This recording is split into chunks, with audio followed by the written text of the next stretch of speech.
오늘 이 자리에 오신 여러분들을 주님의 이름으로 환영합니다. 많은 사람들이 산과들로 바다로 피서지로 휴양을 가는데 오늘 여러분들은 진짜 갈 데가 없어서 오직 주님 앞에 밖에 올 데가 없어서 오늘 교회로 오신 여러분들을 주님의 이름으로 축복합니다. 옆 사람 보고 인사 좀 하십시다. 어쩌면 그렇게 집사님은 은혜가 가득하게 생기셨습니까? 오늘 여러분들 피서지보다 교회를 선택한 여러분들에게 주님의 참 시원한 생수가 가득하시기를 축원합니다. 하나님의 그 시원한 에어컨보다도 시원한 은혜의 바람이 여러분의 영혼을 관통할 수 있기를 축원합니다.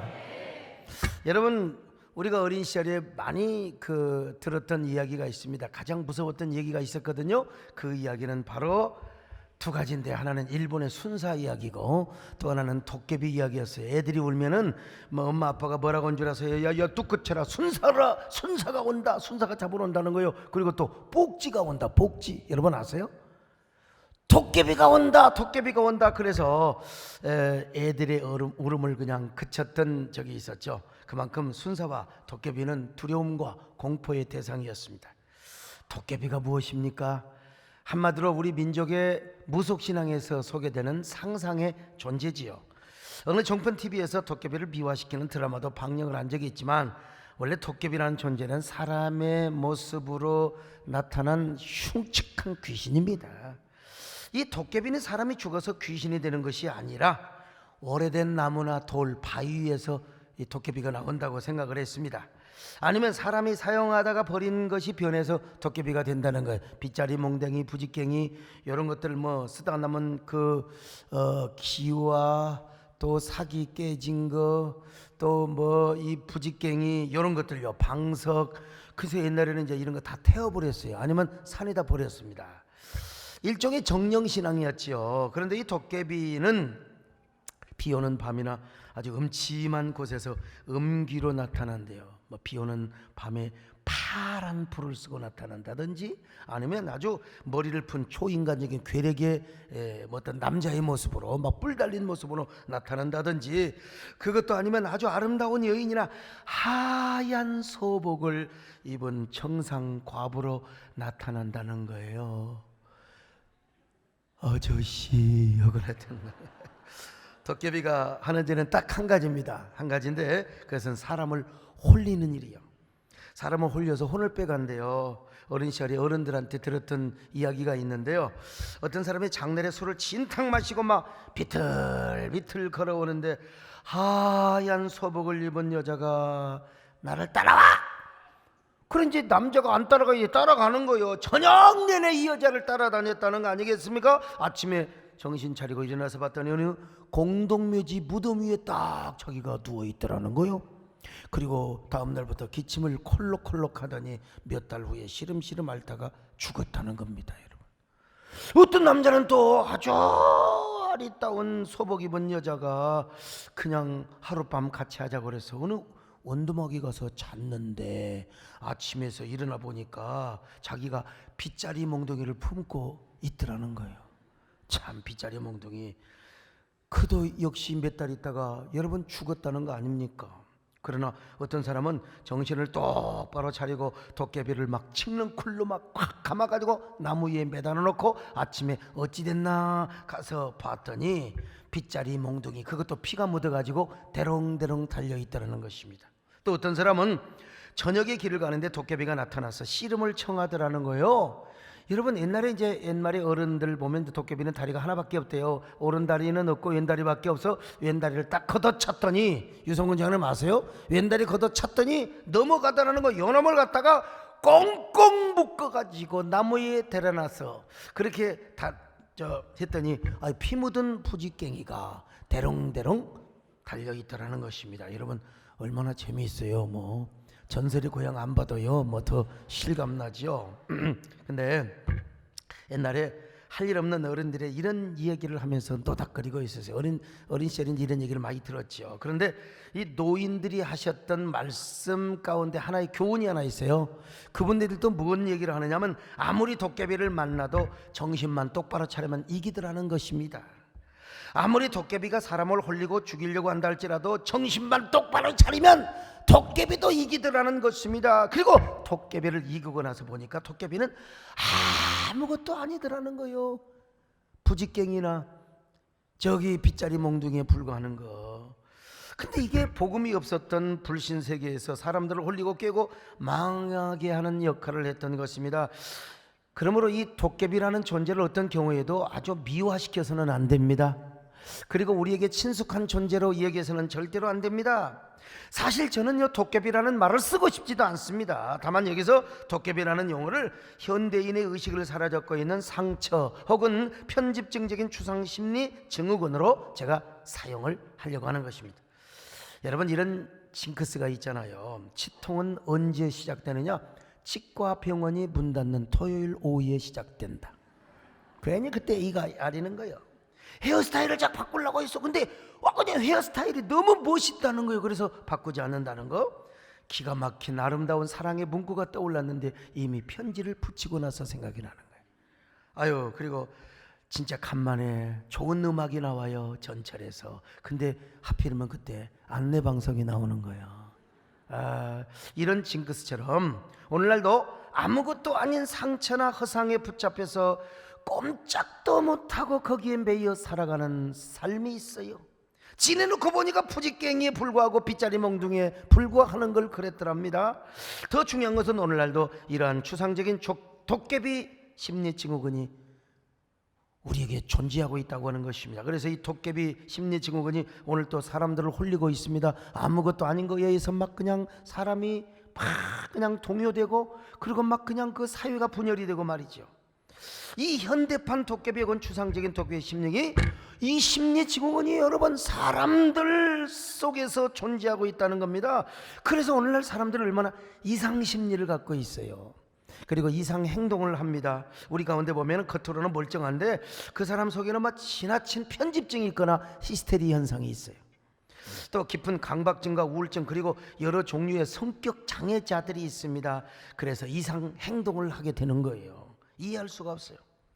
옛날식으로 말하면 이 도깨비에 홀려서 그런 겁니다. 특별히 양극성 장애를 갖고 있는 사람 보면 진짜 이해가 안 됩니다. 막 그냥 기분이 좋을 때는 막 난리야. 그냥 뭐 온 세상에 내 것인 것처럼 막 교회 봉사도 내가 혼자 다 하는 거야. 막 내가 혼자 헌신 다 하는 거예요. 그러다가 어떨 때는 갑자기 우울증에 빠지는 거야. 막 우울증에 깊이 빠져가지고.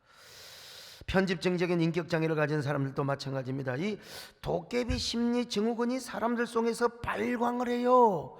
오늘날 왜 이렇게 사람들이 균형적 시각을 가지면 좋을 텐데요, 막 극단적인 진보, 막 극좌파의 사람들을 보면 가관이 아닙니다. 여러분, 요즘이 어떤 시대인데 구라파에서 다 망하거나 쓰다 버린 사회주의 사상에 그래 목숨을 거는지 난 도대체 이해가 안 돼요. 그러니까 대한민국 안에 살면서도 막 주체 사상을 아직도 그거 좀 70년대 80년대 이해가 되는데, 아니 지금 막 종북 좌파에 젖어가지고 여러분 그 왜 그런지 모르겠어요. 막 프랑스 영국이 실패한 성평등과 젠더 사상에 왜 그렇게 이것도 지금 이게 참 이해할 수 없는 현상이죠. 반면에 극보수나 극우에 빠져 있는 사람들 보면 저 민족 평화, 남북 정상회담 이거 굉장히 알레르기 반응을 많이 느낍니다. 당연히 우리는 방공사상 무장해야지요. 그리고 국가안보 한미 동맹, 오늘 우리 김창준 장로님 기도하시는데 그렇지 않습니까? 오늘 그래서 우리가 전직 국회의원 협회 회원들도 또 우리가 참전용사들도 우리가 초청하는 것이고, 그런데 아니 인도주의적인 차원에서 북한의 물자를 지원하고 막 평양만 다녀와도 저거 빨갱이라고 하는 거죠. 친일 감정도 문제지만 불필요한 반일 감정을 부추기는 것도 이 지금 사회 병리 현상입니다. 여러분, 국익 감소도 문제이지만 더 중요한 건 뭐냐? 국민 정서가 나누어지는 거예요 지금요. 이거 정말 이러한 현상 역시 현대판 도깨비 증후군 때문인지도 모르겠어요. 그러므로 저는 빨리 우리 한국교회가 힘을 결집해서 힘을 발휘하여 이런 현대판 사회적 도깨비 증후군을 물리쳐버려야 된다고 생각합니다. 예. 그러려면 우리 한국교회가 실력이 있어야 됩니다. 여러분요, 서로 지금 남남 갈등, 이념의 갈등, 지역과 계층의 갈등을 해소하고 화합을 이루어야 되는데, 여러분 한미 동맹도 강화해야 되고, 사실 한일 관계도 너무 극과 극으로 강대강으로 갈 이유가 없는 겁니다. 그러나 지금 자기들이 그러니까 우리도 어쩔 수 없지만, 애당초 우리가 그런 일이 없도록 단초를 잘 제공했어야죠. 근데 문제는 우리 한국교회가 어떻게 영적인 힘을 발휘해서 이러한 이 재난의 퍼펙트 스톰을 우리가 물리쳐야 된다고 봅니다. 모든 것은 그 근원이 어디에 있느냐? 영적인 데 있거든요.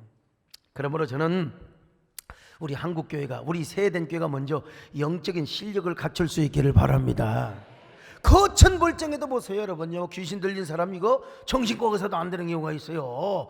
그런데 영권으로 예수의 이름으로 물러갈지어다, 물러갔잖아요. 그런 경우 있잖아요.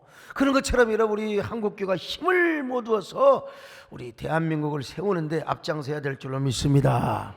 그런데 문제는 뭐냐면, 이런 현대판 도깨비 증후군이 교회 안에도 있다는 거예요. 이게 비극이라. 참, 사탄으로부터 보냄을 받은 현대판 도깨비가 교회를 막 들쑤시니까 교회가 맨날 교권 싸움을 하고 분열을 하는 거지요. 사실 제가 도깨비라는 말을 안 쓰고 싶은데요, 그러나 분명한 것은 사탄마귀가 오늘날 도깨비를 보내어서 교회를 사단을 내고 있다고 하는 사실은 우리가 또 인정을 해야 돼요.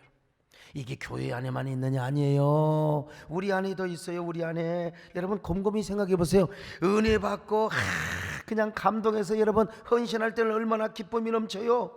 무조건 하나님의 복을 주시고 무조건 하나님께서만 만사형통하리라고 생각하는 거요. 그러나 하나님께서 당신의 정한 때에 당신의 정한 방법으로 우리를 보상해 주시거든요. 물론 하나님은 심는 대로 거두게 하십니다. 우리 하나님은 반드시 여러분의 심는 대로 거두게 하시는 하나님, 보상하신 하나님을 믿으시기를 바랍니다. 근데 문제는 하나님께서 당신의 방법과 당신의 때에 맞게 복을 주시고, 그러니까 예외적으로 여전히 문제가 해결되지 않고 어려움을 계속해서 겪을 수가 있어요. 아직 하나님의 때가 되지 않아서 그런 거예요. 그러자 우리는 뭐요? 이 도깨비 발광하는 짓을 하는 거예요. 괜히 의심을 하는 겁니다. 하나님께 원망을 하는 거예요. 정말 하나님은 살아계시는가? 내가 헌신한 것은 진짜 성령님의 감동으로 된 것인가? 아니면 내가 어떤 것에 홀려서, 아이고 우리 말쟁이 우리 여전사님들 부목사님들이 홀려서 여우 같은 전사님한테 홀려서 그런 것은 아닌가? 여러분요, 한번 보세요. 우리 전사님 여우 같은 사람 하나도 없습니다. 곰같이 생겼거다, 늑대같이 생겼고 그랬지 여우 같은 사람 하나도 없어요. 여러분, 이런 마음을 누가 줬어요? 성령께서 주셨을까요? 아니죠. 사탄이가 준 겁니다. 사탄이가 우리에게 의심의 도깨비를 보내는 것이고, 절망이라고 하는 도깨비를 보내서 우리가 이렇게 가끔 이상 행동을 하는 거죠. 여러분, 우리가 하나님께 헌신하고 또 우리가 하나님께 순종하는 게 얼마나 아름다운 일이었는데요. 그런데 내 안에 나도 원하지 않는 도깨비 심리 증후군이 꿈틀거리면서, 내가 하나님을 의심할 때가 있다니까요. 하나님께 인색하고 얼마나 스스로 절망한 적이 있어요. 여러분, 성경은 뭐라고 말합니까? 스스로 속이지 말라. 스스로 속이지 말라. 하나님은 업신여김을 받지 않는다는 거요. 사람이 무엇으로 심든지 그대로 거두리라. 자, 여러분 갈라디아 6장 7절 보실까요? 시작. 스스로 속이지 말라. 하나님은 업신여김을 받지 아니하시나니 사람이 무엇으로 심든지 그대로 거두리라. 그대로 거두리라고 있습니다. 여러분요, 전도할 때도 마찬가지입니다. 한동안 얼마나 열심히 전도한지 몰라요. 전도뿐만 아니라 모든 봉사가 다 그렇지요. 어떨 때는 그냥 전도 열매가 맺고 왜 이렇게 잘 되는지 몰라요. 그냥 봉사하는 재미가 있죠. 그런데 이상하게 한동안 또 힘들어요. 가는 데마다 재수없는 사람만 만나고, 왜 이렇게 나를 모욕하고 조롱하고 핍박을 하는지 몰라요. 그리고 왜 이렇게 또 가다가 그냥 내가 교통사고 난다든지 모처럼 좋은 차 빼가지고 내가 하나님 일하게 하여 주옵소서 전도하게 하는데 쓰이게, 그랬더니 주차장에 뒀더니 어떤 놈이 또 그냥 샥 십자가를 긋고 가고요. 못으로 긁고 가고, 기분 나빠가지고, 진짜 내가 지금 무슨 짓을 하고 있는 거야? 지금 헛짓을 하고 있는 거야 도대체? 내가 지금 미쳤지. 여러분, 그때는 몰랐는데 지내놓고 보니까 이 허상에 도깨비 같은 이러한 부지깽이 같은 도깨비가 우리 마음을 자극을 시켰던 것입니다. 사실은 우리가 하나님이 함께 하심을 믿고 하나님과 동행하며 여러분 전도하는 게, 봉사하는 게, 헌신하는 게 얼마나 아름다운 일인데요. 여러분은 하나님의 살아계심 그리고 신실하심을 확실하게 믿으시기를 바랍니다. 하나님은 언제나 실수한 적이 없다. 우리를 실망시킨 적이 없다. 내가 실망해서 그런 거지. 이걸 믿으시고 눈물로 씨를 부리시기를 바랍니다. 헌신하시기를 바랍니다. 순종하시기를 바랍니다. 새벽부터 저녁까지 하늘을 차차 오시고 기쁨으로 거두리라 기쁨으로 담을 거두리라.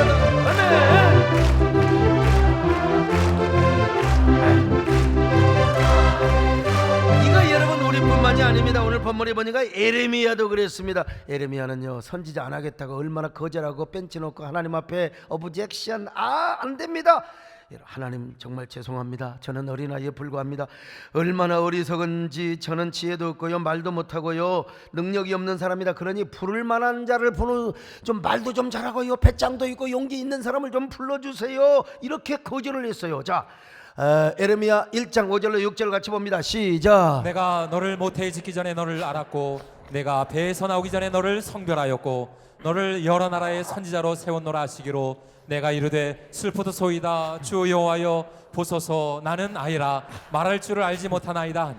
그러자 하나님께서 얼마나 예레미야를 막 꼬시고 달랩니까? 예레미야야 너 어린아이라고 하지 마라. 야 내가 너와 함께 할 거야. 너는 가서 담대하게 말씀을 증거해라. 야 내가 이제부터 네 입에다가 내 말을 둘 거야. 그리고 내 손으로 너의 입을 만져줄 거야. 그러니 두려워. 야 너는 이래봬도 너는 나만 믿고 따라와라 이거요. 자 에레미야 1장 7절로 9절입니다. 시작. 여호와께서 내게 이르시되 너는 아이라 말하지 말고 내가 너를 누구에게 보내든지 너는 가며 내가 내게 무엇을 명령하든지 너는 말할지니라. 너는 그들 때문에 두려워하지 말라.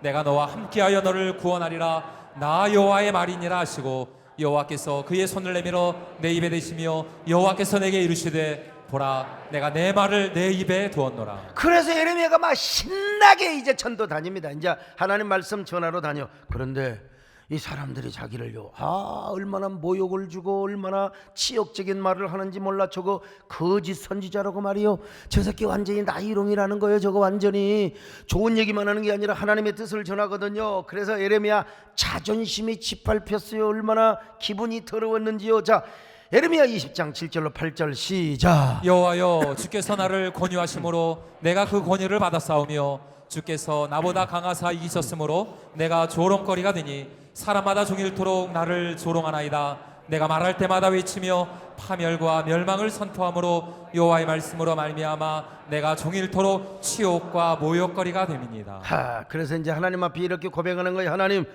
내가 언제 선지한다고 했습니까? 나 죄종 안 한다고 했잖아요. 그런데 언제 하나님이 나와 함께 하시고 내가 전하는 말을 하나님이 막 그냥 얼마나 방망이같이 불덩어리처럼 역사한다고 해놓고 아니 내가 이렇게 지금 핍박이나 당하고 조롱이나 당하고 모욕이나 당하느니 하나님 난 다시는 이제 하나님 말씀 증거 안 합니다. 두고 보세요. 나 선지자 노릇 안 합니다. 내가 왜 하나님 말씀을 전합니까? 이렇게 핍박받고 나 절대로 안 할 것입니다. 자 에레미야 20장 9절입니다. 시작. 내가 다시는 여호와를 선포하지 아니하며 그의 이름으로 말하지 아니하리라. 아이고 여러분 근데요 이게 에레미야에게 하나님의 마음일까요? 성령이 감동해서 이런 결단을 하고 이런 말을 하게 하였을까요? 천만의 말씀이죠. 에레미야 안에도 허상의 도깨비 심리 증후군이 역사하고 있었던 것입니다. 여러분. 에레미야도 우리로 말하면 도깨비에 홀려가지고 아니 사람들에게 핍박 좀 당하고 자존심 모욕을 당한다고 세상에 야인으로 돌아가? 아이 내가 선지자 노릇 그만하고 내가 야인으로 돌아가 얼마나 웃기는 모습입니까? 이게 지금 도깨비 짓이죠. 이것도 대선지자도 그랬어요. 엘리야도 마찬가지죠. 하나님께서 엘리야와 얼마나 함께 하셨어요. 사방에 흉년이고 기근인데 하나님은 여러분요 이 엘리야에게 까마귀를 통해서 먹을 것을 갖다 주세요. 까마귀는 부정한 동물입니다. 까마귀 자체는 그건 보는 것도 재수 없어요. 까마귀가 가지던 음식을 어떻게 먹습니까? 그래도 하나님께서 엘리야야 먹어라, 먹어. 야, 내가 함께 하는데 내가 갖다 주는 건데 뭐 부정한 것이 어디냐? 이런 하나님의 사랑을 경험했다니까요. 그리고 이 사르밧 과부 집에서요 몇 년을 살았어요. 오늘날 여러분 소목사가 과부 집에서 둘이 같이 산다고 생각해봐요. 얼마나 오해를 받겠습니까? 근데 엘리야는 뭐 야야 내가 너를 지켜주고 보호한다. 그냥 과부가 주는 대로 야 기저귀로 너는 지금 사는 것이 목적이다. 여러분 하나님께서 엘리야와 이렇게 함께 하셨다니까 여러분. 응? 근데 그러고 나서 막 그냥 불덩이가 떨어지고 또 그냥 뭐 빗방울이 떨어지고 막 장대비가 떨어지는 이런 기적을 행해놓고도 이세벨의 말 한마디에 아이고 이세벨의 말 한마디에 간이 콩알만 해가지고 말이요 세상에 다 때려 치우고 죽고 싶다는 거요. 저 남단 네게부 땅까지 도망가서 거기 로뎀나무 아래 앉아갖고 하나님 자 이제 나 죽고 싶습니다. 선지자고 다발이고 사명이고 다발이가 다 소용없습니다. 이거 여러분 성령께서 주시는 마음이겠습니까? 이게 도깨비 짓이죠. 도깨비 심리 증후군이 지금 에레미야와 엘리야 속에도 있었던 것입니다. 그런 위대한 선지자 안에도 허상의 도깨비가 요동을 치고 부적절한 흥분을 시켰다면 여러분 하물며 우리이겠습니까? 우리도 그렇게 충성하고 헌신을 잘하다가 갑자기 왜 우울한 마음이 들어와요? 왜 갑자기 교회를 안 나오고 싶고 왜 갑자기 하나님을 안 믿고 싶어요? 왜 우리가 여러분 소명과 사명을 흔들릴 때가 있어요? 하나님을 의심하고 신앙의 회의가 올 때가 왜 있냔 말이요? 이게 도깨비 심리 증후군 때문이라는 것입니다, 여러분. 내가 이거 이렇게 교회만 날고 섬기다가 나중에 내가 후회할 거 아니야? 내가 늙어서 후회할 거 아니야? 참만의 말씀. 여러분 우리가 원하지는 않지만 이따금씩 이런 회의와 의심과 절망스러운 마음이 들어올 때가 있어요. 이게 이상 심리요, 이상 신앙입니다. 그리고 이상 행동을 저지르게 되는 것입니다. 그렇게 봉사를 잘하고 그렇게 하나님을 잘 섬기다가 또 어느 날 헷가닥해버려. 이게 뭐요? 도깨비 짓이죠. 그래서 내가 가끔 하나님 보시기에 미친 짓을 합니다. 영적인 육합을 떨어요. 도깨비 심리 증후군이 우리 안에 존재하기 때문에 그렇습니다. 이놈의 사탄의 전략인 도깨비 허상에 묶여서 그래요. 왜 그런가? 우리 안에 아직도 옛사람의 못된 자아와 욕망이 있어요. 이것이 불러들여요, 도깨비 증후군을요. 아니면 사탄이가 교묘하게 우리 안에 이 도깨비의 전략 허상을 갖다가 집어넣어 주는 겁니다. 그래서 우리 안에서 스스로 이상심리, 우리가 언제나 성령님만 따라가면 좋을 텐데요, 이상신학이 생겨가지고 이상 행동을 하는가. 여러분 그러므로 우리가 이놈의 이 도깨비의 허상을 물리쳐야 될 줄로 믿습니다. 정신 바짝 차리고 여러분 사탄이가 우리에게 넣어주려고 하는 이 도깨비 심리 증후군, 이놈의 허상을 우리가 다 예수의 이름으로 물리쳐야 될 줄로 믿습니다. 안 물리치니까 그냥 우리가 그대로 받아들이니까 그냥 우리가 어둠에 찌든 신앙생활을 하는 거지요.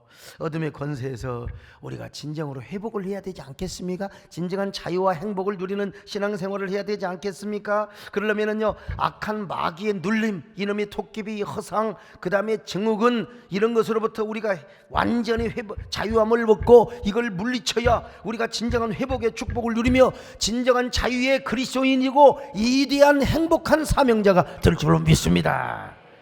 여러분 우리가 예수 그리스도 안에만 있으면요 이게 사탄의 전제는 아무것도 아닙니다. 사실은 하물며 사탄의 쫄개 이제 이 도깨비 증후군, 도깨비의 요 장난, 부직갱이 빗자루 같은 몽둥이만 또 못한 이거요 우리가 예수 이름으로 눌러버려야 됩니다. 예수 이름으로 다 치료를 해야 됩니다. 쫓아내야 됩니다. 여러분요 우리가 왜 이런 신드롬에 묶여서 살아가요? 우리가 진짜 이런 허상을 물리치면요 이런 아름다운 공동체가, 한국교회가 이런 힘이 있으면요 이 사회 모든 심리적인 이 사회적인 도깨비 증후군도 다 우리가 물리칠 수 있는 것입니다. 교회가 힘이 있어야 됩니다. 영적인 힘을 강화시켜야 됩니다. 여러분요 아무것도 아닌 신드롬과 증후군을 우리가 예수 그리스도 이름으로 박살내버리십시다. 먼저 우리 안에 역사하려고 하는 이 도깨비 증후군을 예수 이름으로 물리쳐버리시기를 바랍니다. 그래야 우리가 참된 회복과 자유의 축복을 누리며 이 축복을 우리가 이웃에게 이 시대와 사회에도 물려줄 수 있는 것입니다. 공급해 줄 수 있는 것입니다. 할렐루야. 마귀들과 싸울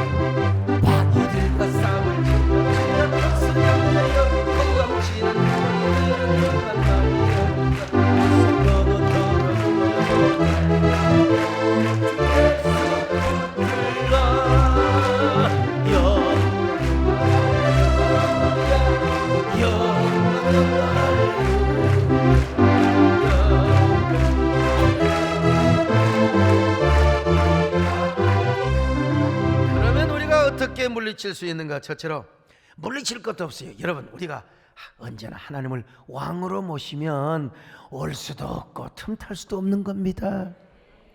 우리가 하나님은 한 분이지만 호칭은 두 가지로 나눠요. 하나는 세이비어, 언제나 우리를 어려움으로부터 구원하시고 환난으로부터 구해 주시옵소서, 세이비어 주님입니다.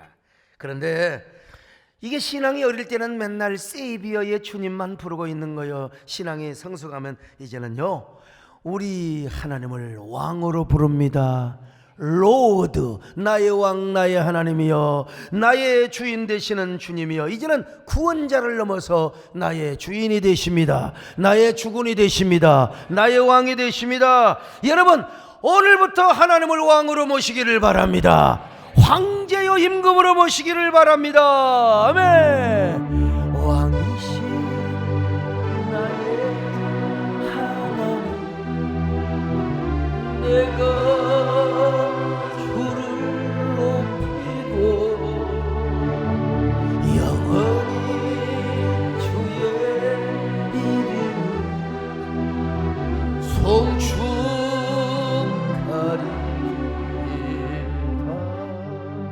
그래서 정말 주님을 나의 왕으로 모시고 진정한 주인으로 모신다면은 여러분이 아무리 열심히 헌신해도 내가 한 게 아닙니다. 내가 행여라 했다 하더라도 그것은 내가 무익한 종에 불과해요. 무익한 종. 자, 누가복음 17장 10절 보실까요? 시작. 이와 같이 너희도 명령받은 것을 다 행한 후에 이르기를 우리는 무익한 종이라 우리가 해야 할 일을 한 것뿐이라 할지. 당연히 해야 할 것만 한 것이죠. 무익한 종이라는 거예요. 우리가 사극 드라마를 보면은 억울하게 죽은 대신들이 있잖아요. 사약을 먹고, 그때도 여러분 그 사약을 마실 때 뭐라고 말한 줄 아세요? 왕이 있는 쪽을 향하여 엎드려 절을 3배를 하고 이렇게 고백합니다.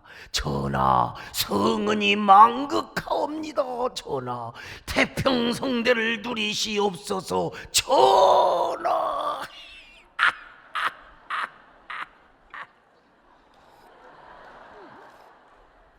물이라 죄송합니다. 사약같이 생겼어요.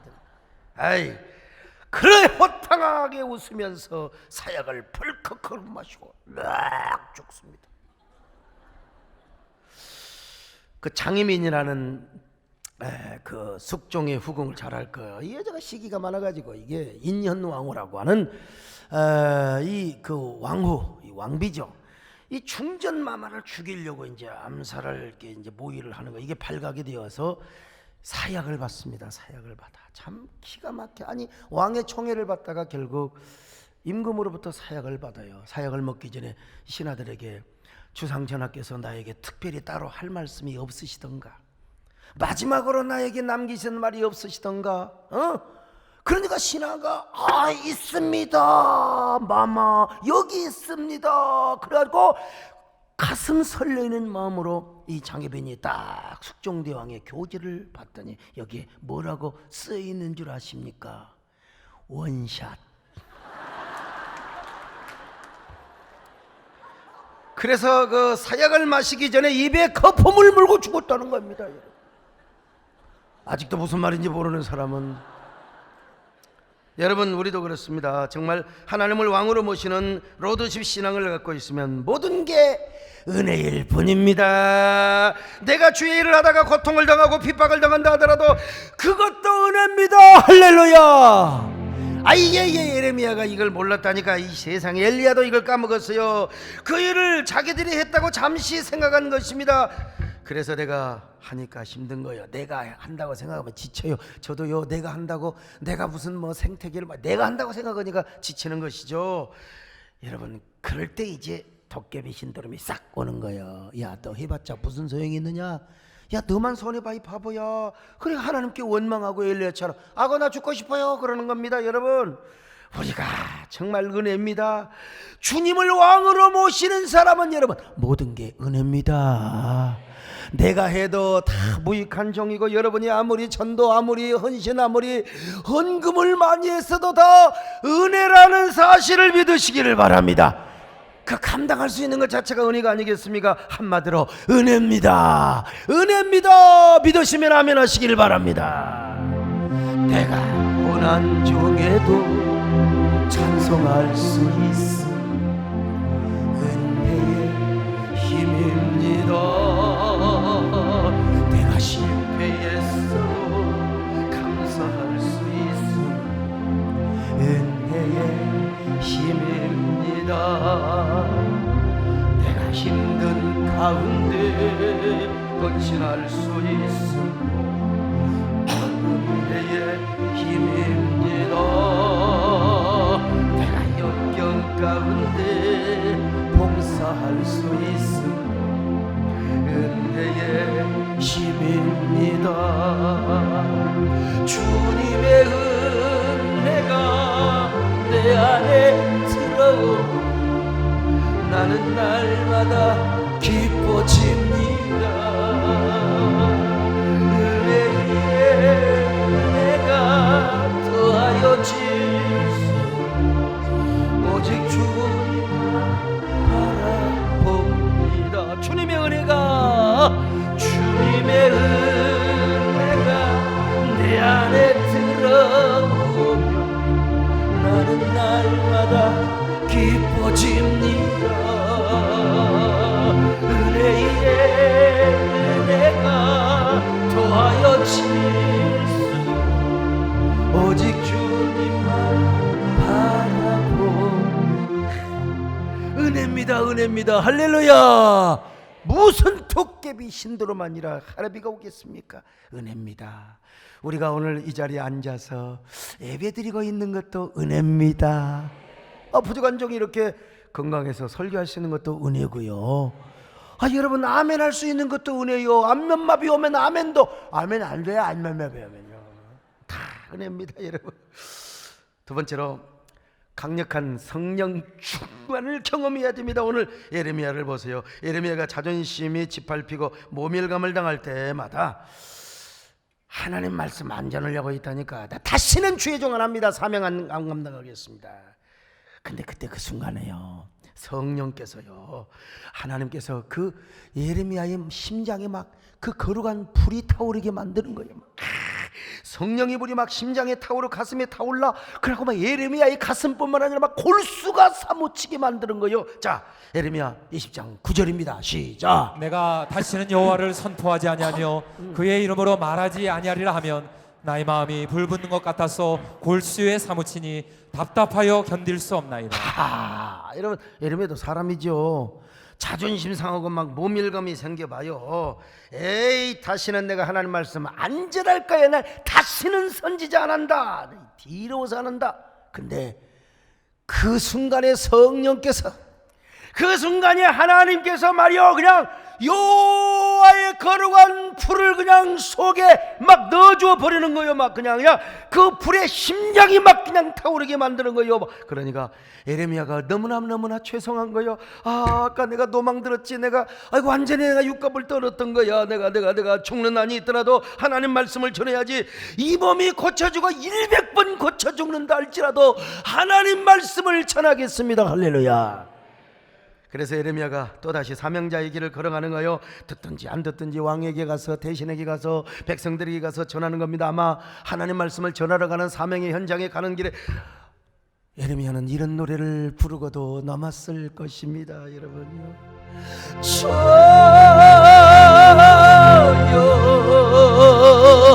이 몸 바쳐 주의 일을 하렵니다. 아무리 어려워서 괴로움 당해도 주님 한 분으로 만족하게 하옵소서. 주여 잡아 주소서, 나를 잡으소서. 주님만을 위하여 살게 하소서.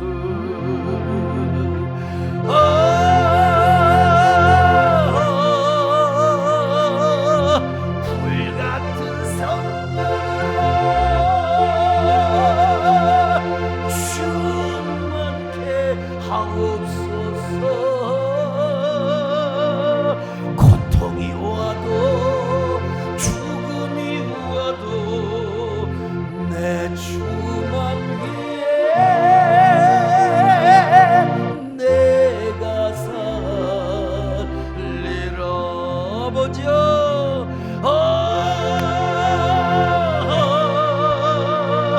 불같은 성령아,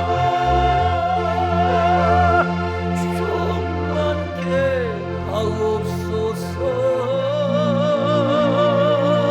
고통이 와도 죽음이 와도 내 주만 위해 살게 하소서.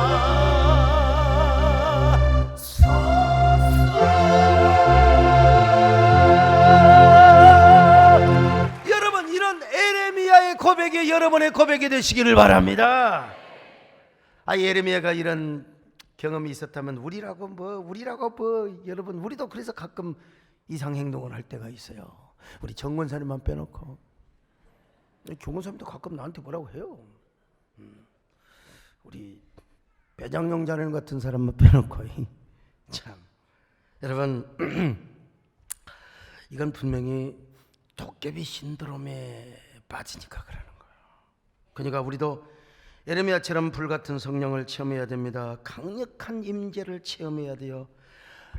그러기 위해서 우리가 성령을 사모해야죠. 사모하면 하나님께서 거룩한 여호와의 불을 우리의 가슴 속에 팍팍 넣어주는 거예요. 팍팍 넣어주는 거예요. 얼마나 그냥 불같은 이 마음을 믿어주세요, 그러죠? 말 못하는 이 마음을, 불타는 이 마음을 믿어주세요. 남진 장로님, 말 못하는 이 마음을 알아주세요. 그런 강력한 성령 체험이 있어야 모든 도깨비 증후군, 상처의 증후군, 혼미한 신드롬을 우리가 눌러버릴 수 있어요. 내쫓아버려. 그리고 우리가 자유한, 행복한 이 땅에서 가장 보배로운 사명자가 될 수 있습니다. 세 번째, 마지막으로 근신하고 깨어 기도해야 됩니다. 우리가 아무리 로더십 신학을 갖고 강력한 성령 체험을 한다 할지라도 이 사탄 마귀가 얼마나 간교하게 딱 주시하고 있어요. 베드로에게 막 밀가부르듯이, 여러분 그 밀가부르듯 베드로를, 이걸 경험했던 베드로가 뭐라고 권면을 했습니까? 베드로전서 5장 8절 시작. 근신하라 깨어라, 너희 대적 마귀가 우는 사자같이 두루다니며 삼킬 자를 찾나니. 그래요, 삼킬을 잘 찾습니다. 그냥 우리가 정신 바짝 차리고, 정신 바짝 차려. 옛날 어른들도 아무리 도깨비를 만나더라도 정신만 차리면 이긴다고 했어요. 믿지 않는 세계에서도 그런 말이 통용이 되었는데, 우리가요 근신하고 끼어서 24시간 안 지났으나 여러분 주님 생각하고 주님을 바라봐야 돼요. 헉하면요 세상에 한눈 딱 팔고 있으면 우리도 뭐가 씌어서 미친 짓 한다니까요. 여러분, 이 시대에 우리 마음을 홀리는 도깨비 심리 증후군을 쫓아내 버릴 수 있기를 바랍니다. 우리 교회를 홀리려고 하는 도깨비 유혹을 물리쳐 버릴 수 있기를 바랍니다. 이 나라 이 사회를 분열시키려고 하는 이 시대적 도깨비의 유혹을 우리가 물리치는데 앞장서야 될 줄로 믿습니다. 그래서 우리 심령과 교회와 이 시대와 나라에 진정한 회복의 은총을 일으키는데 우리가 영적으로 앞장서면 좋겠습니다. 여러분, 우리 교회뿐만 아니라 우리 백공기 시장님 또 미국 갔다 오셨는데 우리 용인을 중심으로 용인의 교회가 또 우리 분당의 교회가 앞장서서 우리 대한민국을 회복시키며 한국 교회를 회복시키는데 앞장서는 귀한 역사가 있기를 바랍니다. 하나님 아버지 고맙습니다. 우리 모두 우리 안에 있는 도깨비, 우리를 유혹하는 도깨비의 유혹들 다 이기고 진정한 회복의 사람들이 되게 하여 주옵소서. 예수님의 이름으로 기도 올려옵나이다. 아멘.